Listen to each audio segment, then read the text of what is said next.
Assalamualaikum warahmatullahi wabarakatuh. We We are are from from Group 2. Group 2. Let me introduce myself. My name is Ahmad Sri Karafli with name 2001. Is Arina Royani with the identity number 0005.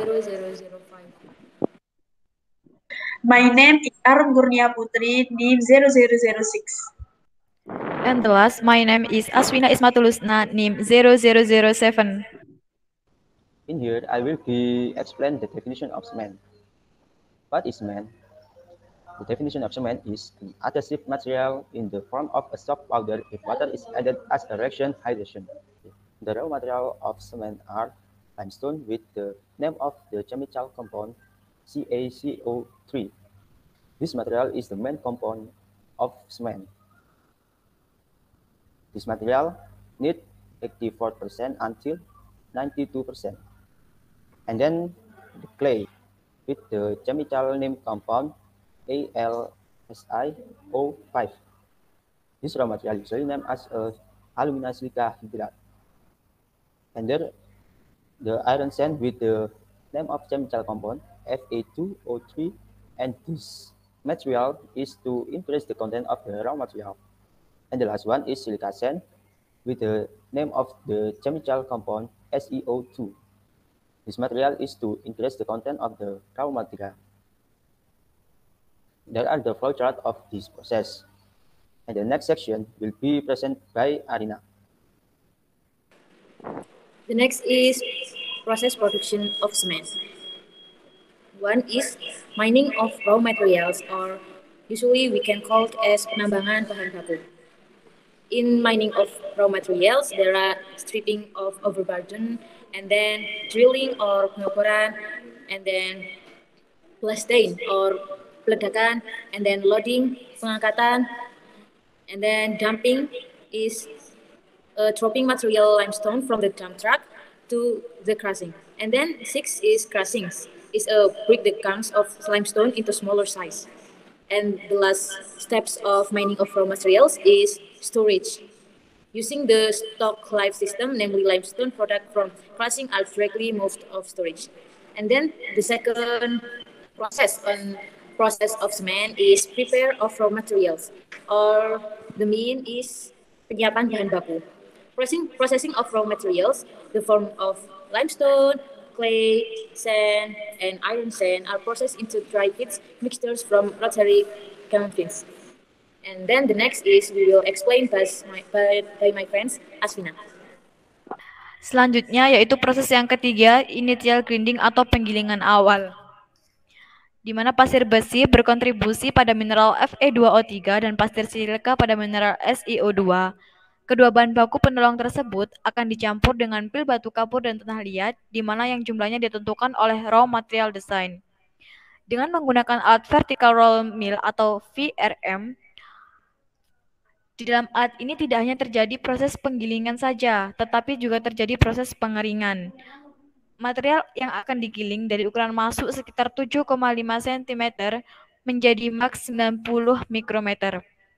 Penggilingan tersebut menggunakan gaya sentrifugal, di mana material yang diumpankan dari atas akan terlempar ke samping karena putaran tabel dan akan tergerus oleh roller yang berputar karena putaran tabel itu sendiri.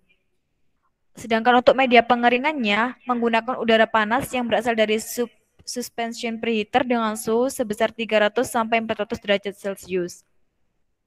Untuk proses yang keempat yaitu burning process atau proses pembakaran. Pada tahap ini, bahan diproses menggunakan alat rotary kiln. Alat rotary kiln ini berupa silinder panjang berbentuk horizontal, yang di dalamnya terdapat 4 tahap. Yang pertama yaitu evaporation. Terjadi pemanasan awal dan penguapan air bebas dengan suhu berkisar 250 sampai 300 derajat Celcius. Tahap yang kedua yaitu drying zone, yaitu proses pengeringan yang terjadi pada suhu 350 sampai 500 derajat Celcius. Untuk tahap yang ketiga, calcination zone, merupakan zona kalsinasi CaCO3 yang tersisa 60% setelah melewati preheater, dan sebagian CaO yang sudah terurai dari proses kalsinasi di dalam preheater mulai membentuk campuran, dan sebagian CaO dan oksida silika terbentuk yaitu C2S. Untuk proses selanjutnya dilanjutkan oleh teman saya, Arum Kurnia.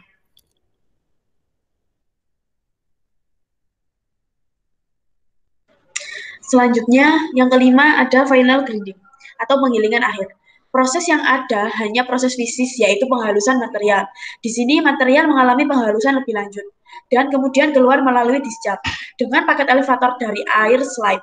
Material dibawa menuju separator. Dari air separator, hasil gilingan akan dipisahkan antara yang halus dan yang kasar.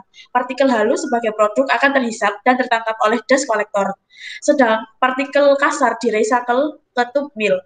Suhu material yang masuk 80 derajat Celcius dan suhu material yang keluar adalah 120 derajat Celcius. Yang keenam ada packaging atau pengemasan. Dengan menggunakan mesin emas, semen diisikan ke dalam kantong yang terbuat dari kertas kraft. Setelah itu semen siap dipasarkan. Selanjutnya akan dilanjutkan teman saya yaitu Zulfikar Rafli. There are two products of this process production. There are the main product and the side product. The main product of this process is cement, and the side product of this process is NOx. Ya, di sini saya akan menjelaskan bagaimana NOx bisa menjadi produk sampingan. Pada proses tanur, melibatkan temperatur yang tinggi sehingga menghasilkan nitrogen. 4 bahan baku sebelum masuk ke tanur, ditarik juga kandung campuran nitrogen yang akan membentuk NOx. Karena proses dari pembakaran dan pembentukan NOx secara termal akan sangat dominan terjadi dalam pembentukan NOx dalam proses produksi semen. Berikut ini adalah video yang merupakan contoh dari proses pembentukan semen. Sekarang kita lihat bagaimana semen dibuat. Proses produksi semen dikerjakan dalam 5 tahap. Pertama adalah tahap penyiapan bahan. Batu kapur sebagai bahan utama pembuatan semen diambil dari tambang. Bongkahan batu kapur dan tanah liat yang telah dihancurkan disimpan secara bersamaan, kemudian dicampur pasir silika dan pasir besi secara proporsional. Tahap kedua adalah penggilingan bahan.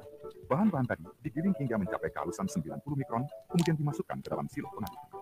Untuk tahap ketiga, selanjutnya kita memasuki proses pembakaran. Dimulai dengan proses pembakaran awal dengan suhu 900 derajat Celcius hingga mencapai 1400 derajat Celcius dan terjadi reaksi kimia yang menghasilkan perak atau bahan setengah jadi.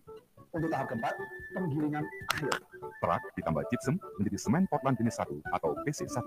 Sedangkan untuk membuat semen Portland pozolan atau PPC, perak ditambah gypsum dan pozolan. Seluruh bahan kemudian masuk ke proses penggilingan akhir hingga menjadi semen. Dan tahap kelima adalah pengemasan. Semen dikemas dalam sak 50 kilo untuk PC1 dan 40 kilo untuk PPC serta dalam bentuk curah. Tahap proses pembuatan semen telah selesai dan selanjutnya sekarang adalah dikirim ke pelanggan. Semen Gresik dikirim dengan menggunakan angkutan darat dan laut langsung dari pabrik maupun dari gudang-gudang penyangga. Proses pengiriman selalu dipantau hingga sampai ke pelanggan guna menjamin ketepatan waktu. Tepat waktu. Untuk menjamin mutu, setiap tahapan proses selalu diawasi dan diuji secara ketat guna mendapatkan mutu yang bagus. Melalui penelitian dan pengalaman, semen Gresik mampu menghasilkan produk yang bermutu tinggi. Semen Portland jenis 1 atau PC1 adalah semen hidrolik untuk pemakaian umum dan penggunaannya tidak memerlukan persyaratan khusus.